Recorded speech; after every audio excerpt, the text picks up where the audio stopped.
It was one of the major news stories of 2018, the federal government legalizing the use of recreational marijuana across Canada. But could other once illegal drugs eventually follow?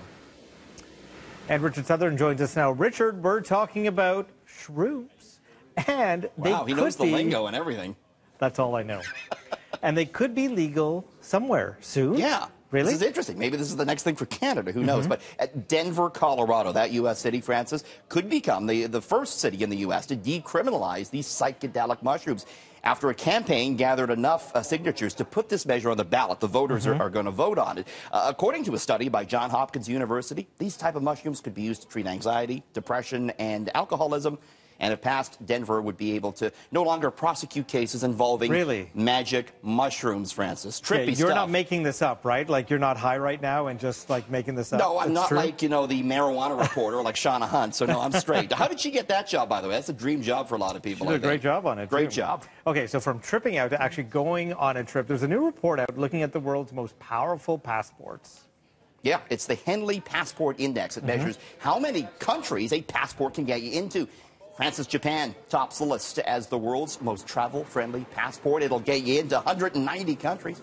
Singapore, South Korea tied for second spot. France and Germany third. Canada, not too bad, holding a seventh. Kind of surprised. Yeah, you think it'd be a bit higher than that. They always say it's a good passport.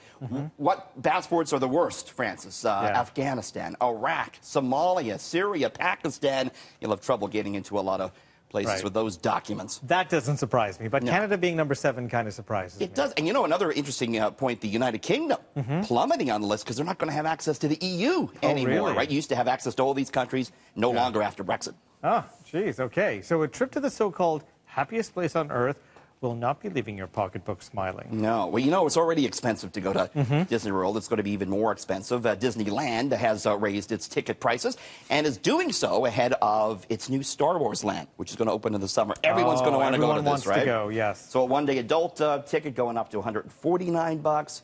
Regular ticket up to $129. They have spent years constructing the Star Wars land. There's rides. They even have the cantina from Star Wars where you can go and drink and eat, and they want to make a few extra bucks. Of course. Luckily, my 3 cute little boys have Uncle Richard Southern, who's volunteered to pay for them to go to Disney World. Thank you, and they very much appreciate it. They can go on the rides while I sit in the cantina, all right? That's the deal. But you're going to need to bring your plastic with prices like that. So one of the world's largest credit card companies is getting a lot of flack for its logo redesign. So this is not it. This is the original logo for MasterCard, right? We all know it. They actually, a couple of years ago, sort of sleeked it up a little bit. Here's the new logo, Francis.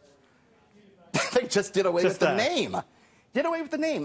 You know, MasterCard conducting, they said, 2 years of research to make sure people could identify the wordless logo. 2 years of research? How much did that cost? Probably a lot. I want to be the company hired to look at this. Right. They say, though, it's in preparation for a credit card-less world. You know, we're all using this contactless payments. And companies, they want to be identified just by their logo, like Apple and everything. So they're trying to position themselves like that. But a lot of people making fun of the new MasterCard logo online. I can't imagine why. Richard, thank you. We'll see you tomorrow. Thank you, sir.